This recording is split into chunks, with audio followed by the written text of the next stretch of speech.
E vou passar então a palavra para o Tomaszewski. O Tomaszewski ele é coordenador de políticas de recuperação terapêutica de Cachoeirinha, discente de serviço social, né? E ele vai abordar sobre a temática drogas e situação de rua. A questão do uso da maconha. Eu, na verdade, não sou contra, como eu estava falando para vocês. Agora a gente tem que compreender, e nós, de repente, outras pessoas que atendem na ponta do problema, que assim, ninguém fuma pedra de crack sem antes ter fumado maconha. Embora nem todas as pessoas que fumem maconha vão fumar crack. Isso é verdadeiro. Tem as pessoas que fumam maconha há 15, 30 anos e nunca fumaram crack. Mas todas as pessoas que fumam crack antes já fumaram maconha. E daí a gente vai, na verdade, aumentar o número de pessoas que experimentam maconha e, consequentemente, vai aumentar o número de pessoas que vão experimentar crack e que daí vão desenvolver a dependência química.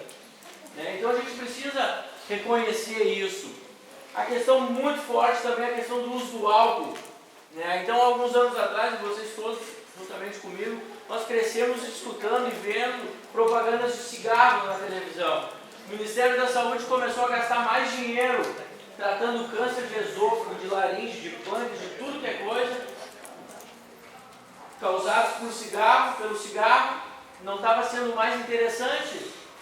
Eles começaram a tirar as propagandas, botarem essas propagandas nas carteiras de cigarro e foram muito inteligentes, porque botaram o feto, fruto do aborto da mulher, que é a relação mais forte que a mulher tem, é com o filho, pela gestação, e botaram também a foto de um homem com a questão da impotência, daí o homem machista, Então aquilo ali provocou uma diminuição de 40% do consumo de cigarro nos últimos anos no Brasil. Em relação ao álcool, nada foi feito. E daí, até 2, 3 anos atrás, o álcool era a droga que mais matava no mundo. E a gente vive um processo muito desagradável, até inclusive de colonização do nosso país, pelo fato da colonização alemã e italiana, de que trouxeram para o nosso país de que o vinho era algo positivo para a nossa saúde. Mas o que será que faz bem para a nossa saúde? O vinho ou a uva? E daí o cardiologista vai e diz que toma um cálice de vinho todos os dias de manhã, e daí as crianças crescem idolatrando aquele hábito, aquele costume. Então assim, a gente precisa fazer essas reflexões para nós entendermos toda a problemática do uso de droga e de álcool na nossa sociedade e também entendermos o fenômeno da questão da situação de rua e dos moradores de rua.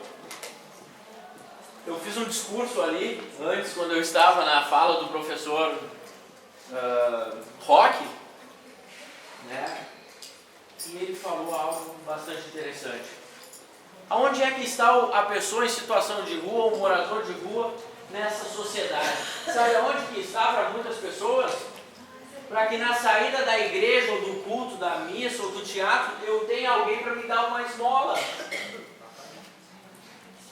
Está pedindo ali, ou para quê? Ou para quando eu passar por alguém nessa situação eu possa me sentir mais feliz por estar dentro do meu carro e ser feliz em cima da tristeza e da desgraça dos outros. Hipocrisia de quem pensa assim. Numa sociedade hipócrita. Eu tenho certeza que todos nós aqui em algum momento já pensamos nisso. Estou muito melhor do que o outro que está ali na rua. Eu vou dormir numa cama quentinha e o outro está embaixo da marquise do prédio. Então, na verdade, faz parte da sociedade a pessoa que está em situação de rua, com dependência química ou não. Precisa ter, para muitos pensarem nisso, que estão no caminho certo da vida, se afirmando socialmente, porque estão contribuindo com a sua moeda, com a sua palavra, com alguma coisa assim. Tem que ter, e por isso que tem.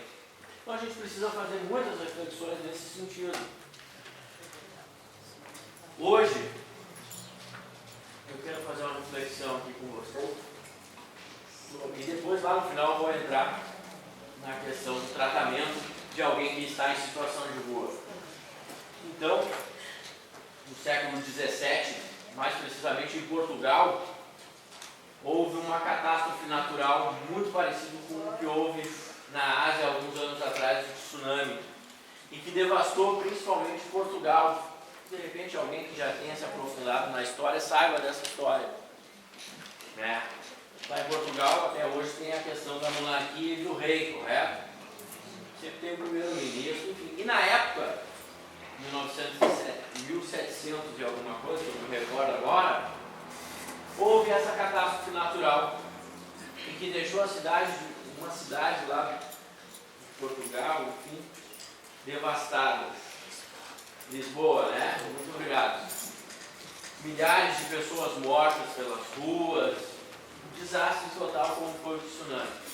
E o rei chamou o primeiro-ministro, não sei se na época tinha esse nome como primeiro-ministro, mas que era o Marquês de Pombal. E perguntou para o Marquês: e agora, Marquês, o que nós fizemos com essa catástrofe que se sucedeu na nossa cidade, no nosso país? O Marquês ficou alguns minutos em silêncio e falou o seguinte: devemos enterrar os nossos mortos, fechar os nossos portos e cuidar dos vivos. Sabe qual é o problema da sociedade hoje? Que eles estão enterrando os vivos. Sociedade é essa que nós fizemos parte. E daí, a gente vai fazer algumas analogias. A questão ambiental hoje é bastante importante, todo mundo fala, maravilhoso isso. Né? Os animais que estão em extinção. E por que os animais estão em extinção? Porque estão presos ou porque são traficados, né? Contrabandeados, morrem no caminho e vão desaparecendo, desmatamento, todo esse processo. Mas eu quero afirmar para vocês hoje aqui que o ser humano está em extinção. Do mesmo jeito que os animais, só que o ser humano não está nas gaiolinhas pequenas, está lá no presídio e já não dá conta, e que daí constrói mais. E daí constrói um em Canoas, constrói lá um em Arroio do Saco, não deixa mais ninguém entrar no presídio central, porque tem que ser refeito a estrutura, não se pensa numa política para quando o preso sai de lá, e sem falar na extinção das pessoas que estão morrendo aqui na rua em virtude do problema de drogas. Então, na verdade, está acontecendo com a mesma característica a extinção do homem do que acontece já há muitos anos com a questão dos animais. Igualzinha.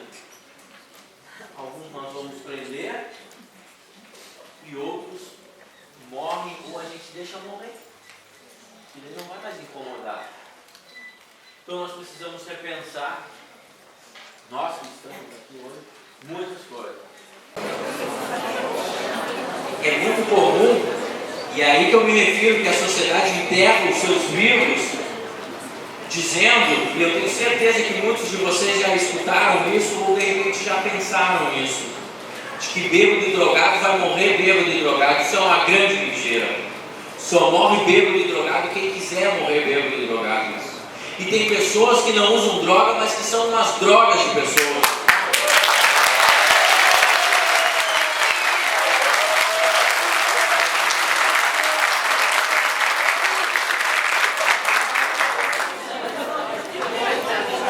Nós precisamos repensar muito o que estamos fazendo aqui, quais são os nossos papéis na sociedade. E daí, eu sou acadêmico de serviço social, e daí no começo do curso a gente vem...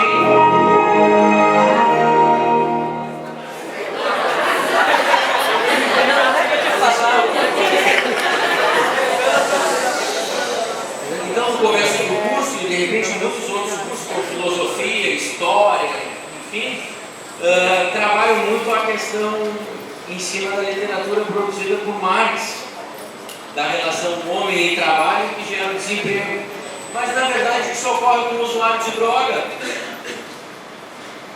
E que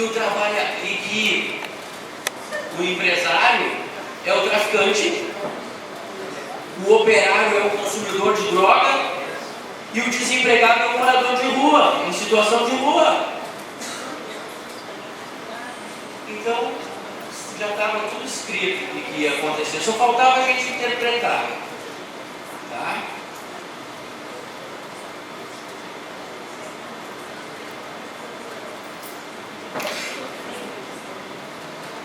Precisei anotar aqui algumas coisas. daí o que acontece? Vocês vejam, né? Então, há umas 2, 3 semanas atrás, um casal de moradores de rua, eles encontraram uma quantidade de dinheiro e devolveram. E todo mundo achou isso um absurdo. E de repente, muitos de nós, se estivéssemos apertados, a gente não ia devolver. E todo mundo achou o máximo, ou um milagre. As pessoas em situação de rua, mas ninguém falou que eles eram desonestos ou eram ladrões. Foi a coisa mais natural para eles, porque eles tinham os valores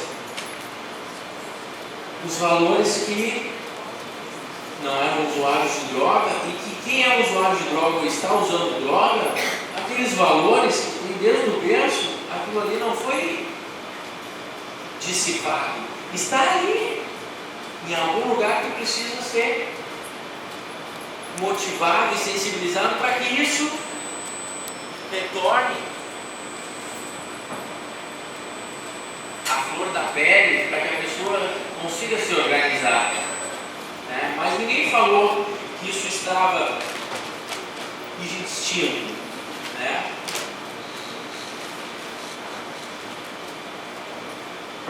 Outra coisa interessante, se fala muito em reciclagem. Os maiores recicladores, os maiores agentes de reciclagem desse país são as pessoas que catam os materiais nas ruas, que já fazem essa política muito antes de ouvirem se falar em reciclagem, em coleta seletiva, já estavam fazendo. Não tinham se dado conta disso também, né? Daí agora tem uma ou outra lei que quer proibir ou limitar a ação desses trabalhadores que já desenvolvem, já reciclam há muito tempo. Antes de nós falarmos em sustentabilidade, bonito, né? Eles já estavam fazendo isso há muito tempo.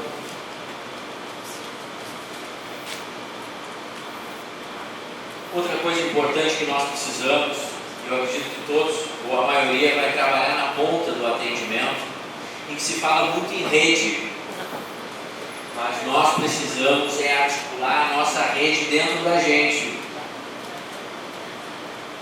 as nossas vaidades. Isso é que precisa ser modificado também. Os profissionais, só fazer uma capacitação para plano de carreira não adianta. Nós precisamos costurar as nossas redes internas, que é muito mais difícil de repente. Nossa individualidade, de não passar o conhecimento para o outro colega, de não articular as coisas dentro da rede do município, muitas vezes não acontece porque o profissional não se mexe, não tem movimento, não tem atitude. Por volta, então eu vou contar a história da vida para vocês. Eu comecei a usar droga muito cedo, com uns 11 anos, não me lembro direito. Desde criança eu já bebia em casa com os pais que fazem a maior idiotice do mundo de dar espuma de cerveja para os filhos. Eu tenho certeza que alguém já fez isso aqui ou já foi vítima disso. Não dar espuminha de cerveja para a criança. Eu me lembro eu com 9, 10 anos na praia com meu pai jogando canastra e tomando caipirinha, dando uns golezinhos. E não é só porque o meu pai tinha só até a 3ª série. Um dia eu estava em 2008 ou 2007 na casa de um tio que é engenheiro químico, formado pela PUC na década de 90, que o curso era forte mesmo. Meu primo de uns 8 anos tomando cerveja de gole, de copo. Não ia me prometer, né? Mas boa coisa pode ser que não dê isso. Eu fiz agora, semana passada, segunda-feira, fez 14 anos que eu estou em abstinência de todo tipo de droga, sem cigarro, sem bebida alcoólica, sem cocaína, sem maconha, sem nenhum tipo de droga. Então, há 14 anos atrás, no dia 30 de julho, eu comecei o meu tratamento. Eu fiz um tratamento de 10 meses numa fazenda do município de Montenegro, né? Isso em 98. Em maio de 99 eu vim para casa. Eu terminei o tratamento. Por volta de 2000, 2001, começou o crack a ser disseminado no Rio Grande do Sul. Já existia em São Paulo, a Cracolândia, uma série de coisas, mas começou a ser disseminado pelo resto do Brasil no começo da primeira década do século XXI. E eu me recordo, e vocês vão se recordar também, de que médicos, autoridades foram para a televisão e para os jornais dizerem que ninguém ia se recuperar do crack. Como eu estava vindo do tratamento e participava das reuniões, e começou a vir nas reuniões pessoas viciadas em crack, e eu me apavorava, esse cara aí não vai conseguir se recuperar, vai morrer assim, o que eu vou falar para ele? A sorte é que os médicos estavam errados. Isso é também enterrar os vivos, como eu estava falando antes. Então assim, dá certo. Ninguém é irrecuperável. Só uns dias atrás eu falei isso no Fantástico, né, o ano passado. Ninguém é irrecuperável. Alguém que sofreu um dano maior no cérebro, de repente vai ter que ter mais cuidados, mais recursos, médicos, psicoterapia, remédios. E eu agora na coordenação da Fazenda Reviver, que depois eu vou falar para vocês, eu me surpreendi quando eu comecei, porque eu só estava fazendo a política antes de independência química de tratamento, e agora eu comecei a trabalhar, fazer as intervenções. Eu não entendia o porquê que eu entrava na fazenda e via aquele monte de remédios na fazenda. E isso, mas na época que eu fiz o tratamento a gente não tomava. É porque agora as comorbidades que o crack deixa, se tu não tomar remédio, tu não recupera ninguém. Então eu também tive que mudar o meu pensamento para poder ajudar os outros a se recuperarem. Se eu tivesse tratado ou está tratando os usuários de agora como eu era tratado há 15 anos atrás, não ficava ninguém na fazenda, não se recuperava ninguém na fazenda. Então eu também tive que mudar. E é bom mudar, porque eu não tenho nenhum compromisso com o erro. Eu não preciso sustentar o erro. Eu não tenho nenhum compromisso com ele. Se tiver que mudar o pensamento, se tiver que voltar atrás, eu volto. Não tem problema nenhum. Outra coisa que a gente precisa desconsiderar, muitas vezes as fazendas evangélicas são criticadas. As fazendas que tratam os seus dependentes químicos com a conversão religiosa. Tem muitas pessoas que se recuperam dessa forma. Outros não. Agora, e daí tem pessoas que vão criticar essas instituições que estão fazendo conversões religiosas ou lavagens cerebrais por trás da igreja. Mas é a igreja que dá comida para eles, porque o governo não dá. Então são boas práticas. Se puderem se organizar, ter padrões, um médico de repente voluntário pode melhorar muito mais, mas não é errado. Isso foi algo que eu mudei. Quando eu saí da fazenda, eu achava que só lá em Montenegro que resolvia os problemas e que ajudava, que os outros lugares nenhum prestava. Eu não conhecia ninguém que se recuperava em outros lugares. Aqui estou vendo o Fabiano, isso, meu parceiro, meu companheiro de recuperação de muitos anos também. Então assim, gente,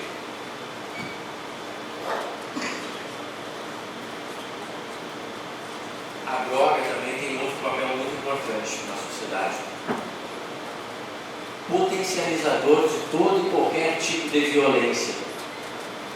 Abuso sexual, assalto, sequestro, assalto a banco, tudo tem uma relação direta ou indireta com o uso de álcool e droga. Outra coisa que eu também esqueci de falar, de repente por alguma sequela, me perdoem, a questão também que a gente tem que pensar quando nós escutarmos ou quando nós falarmos a respeito sobre a legalidade da maconha no nosso país. Quem financia o narcotráfico, os caras que depois vão entrar no banco e assaltar e matar o segurança e matar o motorista do carro forte, quem financiou isso é um advogado, um dentista, um médico, um estudante do segundo grau que foi lá na rua comprar um baseadinho. Ele não vai lá fumar pedra de crack, mas o dinheiro do baseado que ele vai fumar uma vez por semana vai para o mesmo lugar.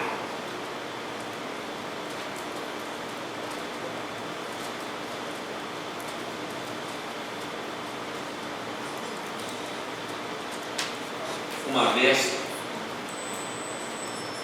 uma atividade lá em Montenegro, o coordenador geral da Fazenda onde eu tratei, ele falou dentro de uma fala que ele estava fazendo que o mundo era um grande manicômio e que muitos usuários de droga usavam droga para sair um pouquinho desse manicômio. E acho que ele não estava errado.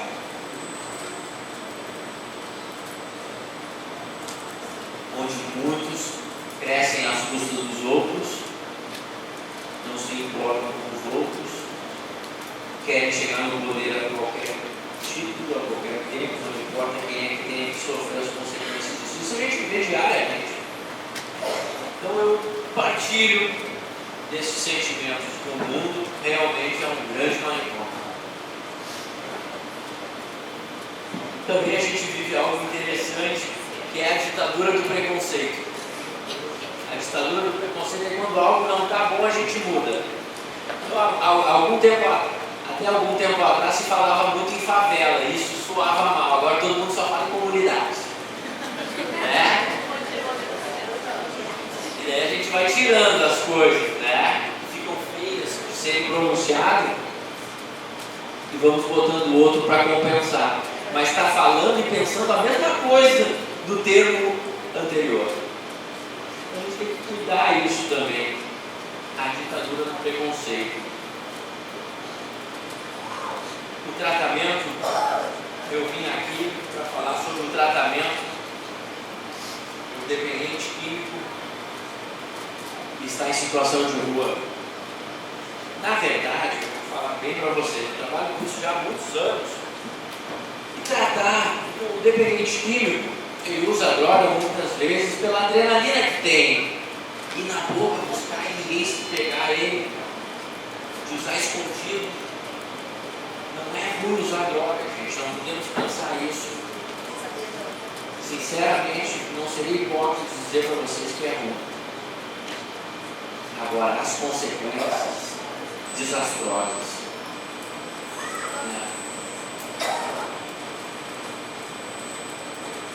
Então faz alguns anos já que eu trato diretamente com a pessoa. E tratar alguém que tem família, que tem casa, não dá tanto prazer, vocês sabiam?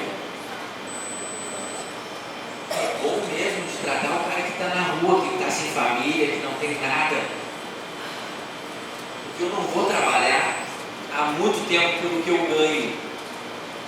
Eu fiz 5 semestres de engenharia ambiental. E o meu irmão, que é doutor em farmácia, tem 3 faculdades, quando eu falei para ele que ia desistir da engenharia, ele me chamou de louco. E fui fazer serviço social.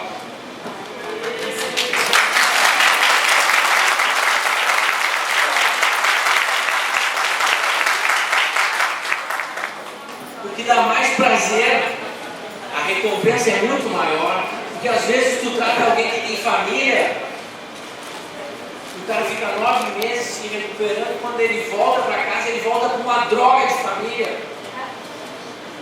Um pai que vai fazer um churrasco regado a cerveja, a caipirinha, que vai ter no canto de casa um bar para idolatrar, e que o cara de repente vai sair da fazenda depois de 9 meses e que todo dia vai abrir a geladeira e vai ter cerveja e vai ter álcool dentro da geladeira.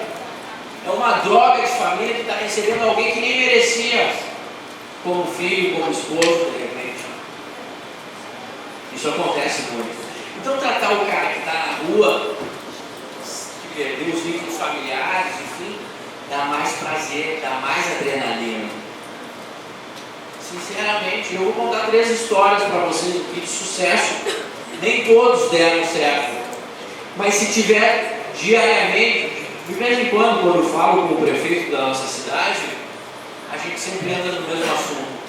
Se nós já tivéssemos fechado a fazenda que nós temos hoje, já teria valido a pena tudo que a gente fez.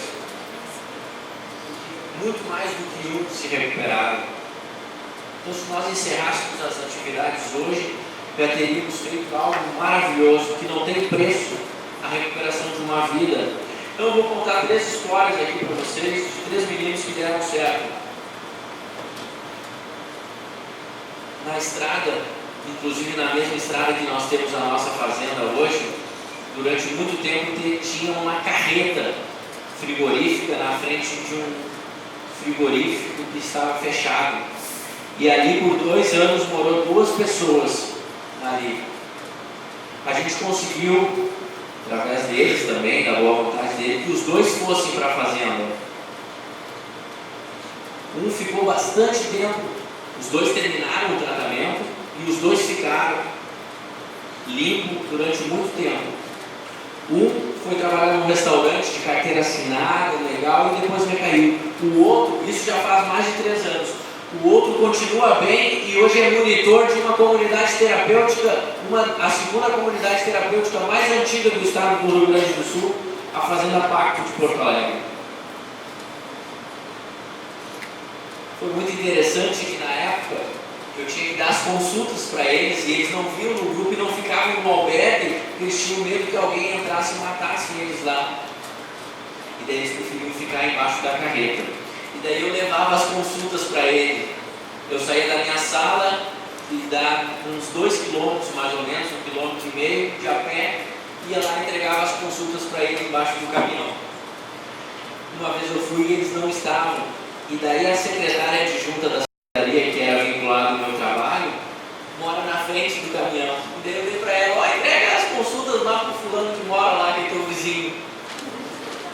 E ela entregou e eles foram e deu certo. O outro caso muito legal também, em 2008 saiu uma reportagem muito forte, que muitos vão se lembrar, no Diário Gaúcho, de um menino morando dentro de um carro, e que a mãe procurando desesperadamente um advogado de internação compulsória, saiu na capa do Diário Gaúcho. Esse menino era e é morador de Cachoeirinha. Em 2008 nós internamos ele pela primeira vez, em 2009 nós internamos pela segunda vez, em 2010 eu internei pela terceira vez, que foi a vez que deu certo e que ele concluiu o tratamento e que já está há quase 3 anos em sobriedade. Ficou muito famoso o menino, saiu no jornal, enfim. Então, assim, dá certo o tratamento, independente de qual seja o estado, a condição da pessoa, família ou sem família. O outro caso mais legal, de um senhor de 50 e poucos anos, que nós encaminhamos no ano passado.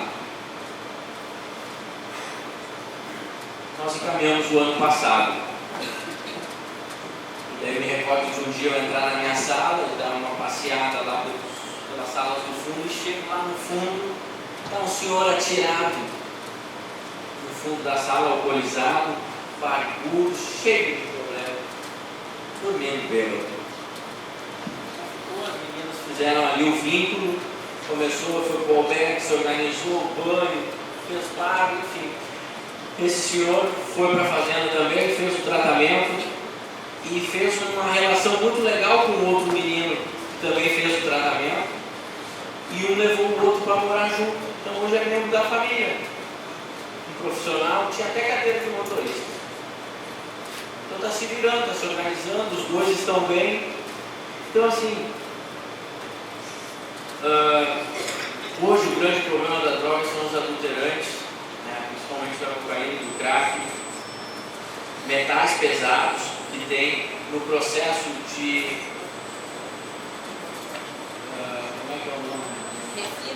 no processo de refinamento do crack. Antigamente o crack tinha uma coloração branca, hoje ele já é amarelado.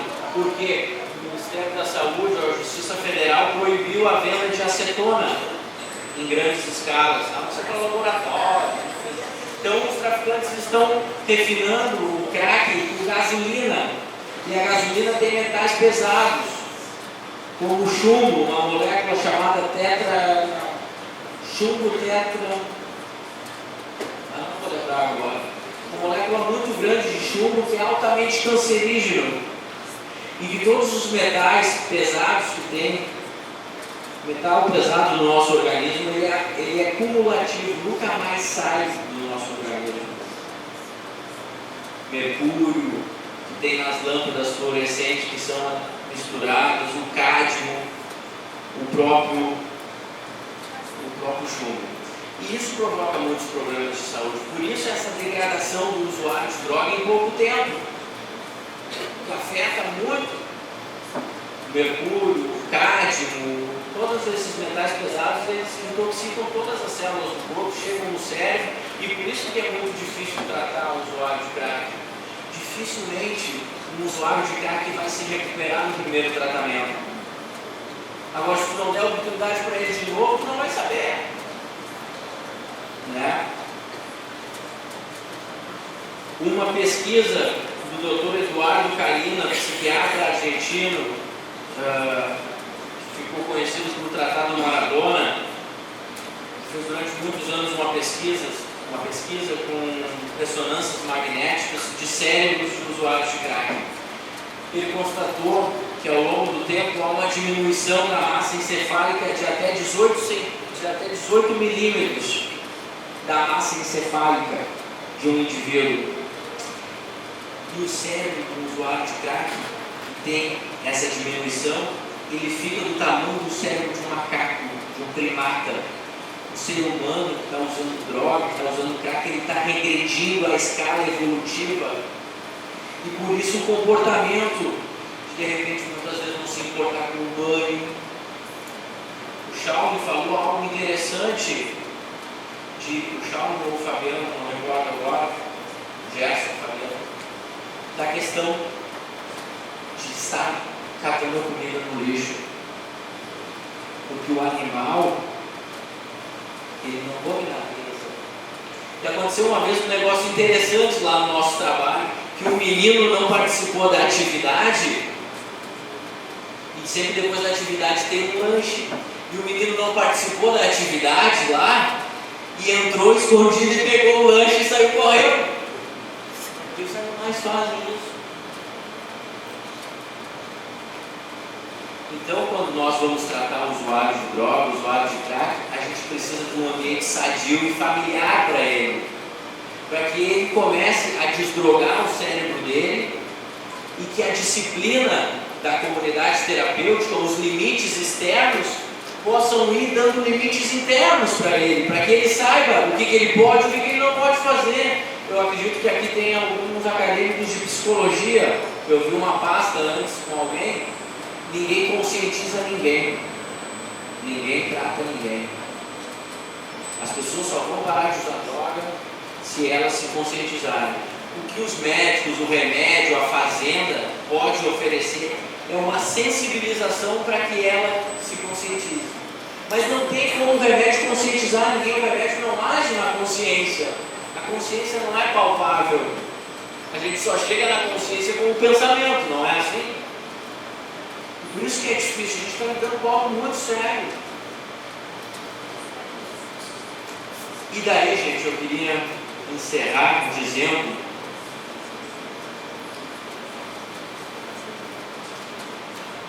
que todos nós, cristãos, evangélicos, espíritas, enfim, qualquer que seja o nosso credo, nós estudamos, de repente, na nossa formação acadêmica, dependendo da universidade ou do colégio, sempre temos aulas de ensino religioso, de filosofia, que estudamos falar de milagres de Jesus Cristo, de Deus, uma série de coisas legais. E que eu confesso que acredito em tudo. Desde a coisa mais inocente que tem, dos peixinhos, da multiplicação dos peixes, dos pães, de transformar a água em vinho, eu acredito em tudo isso. Que realmente Jesus fez. E hoje, sabe qual que é o maior milagre que Deus, Cristo, enfim, vir aqui na terra e abrir o mar vermelho. O mar vermelho, né? O mar vermelho, ou enfim, tantas outras coisas que ele fez, passar a mão em alguém leproso e curar essa pessoa. Deus não vai fazer isso. Não precisamos ficar esperando, porque Ele não vai ver.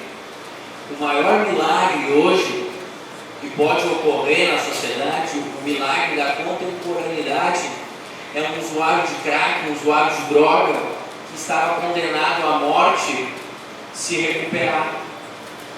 Esse é o milagre que as pessoas não conseguem ver ou acreditar. Eu vi várias vezes acontecer. Várias vezes. Eu já internei pessoas de que eu ficava esperando a instituição me ligar, ó, o fulano morreu. De tão detonado, arrebentado que for. E o cara, por obra de Deus, se recuperou e deu a volta por cima. Enganou a morte. Esse é o milagre. Esse é ressuscitar os mortos, como muitos que eu conheço. Eu só tive 2 episódios difíceis, que foi uma overdose e um coma alcoólico.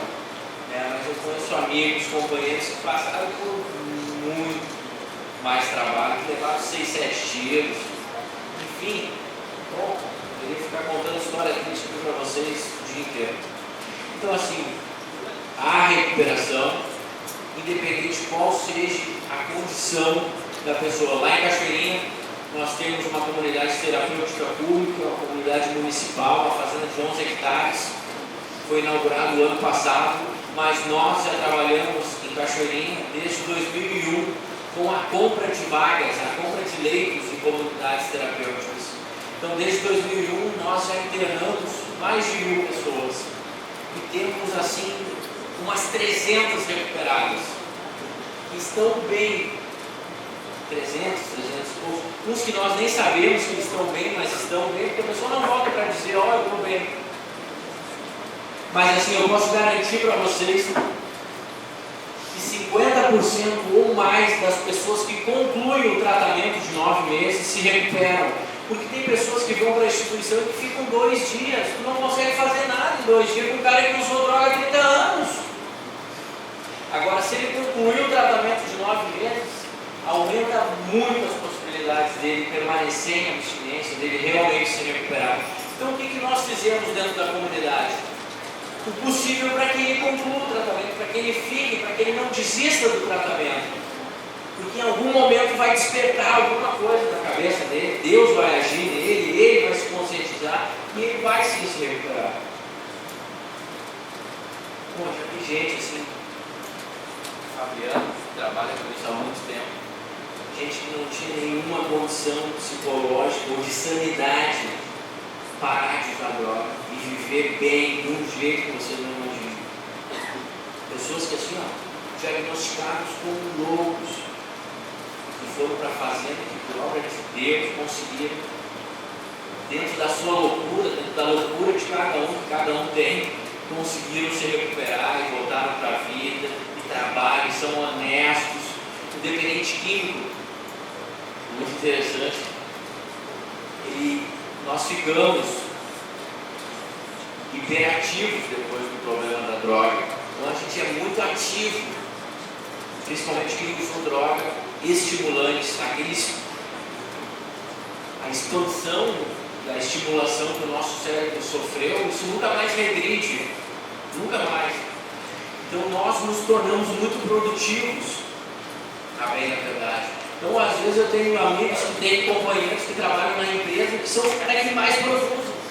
O cara não para fumar dentro da empresa, ele não dispensa a atenção, ele quer produzir porque ele quer comprar tal coisa, ele quer voltar para a sociedade, então essa gana da produção os tornam profissionais excelentes.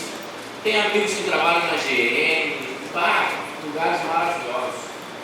Então assim, gente, eu queria agradecer a presença de todos, a permanência de todos, desejar um bom restante de atividades para todos nós e agradecer ao silêncio. Muito obrigado.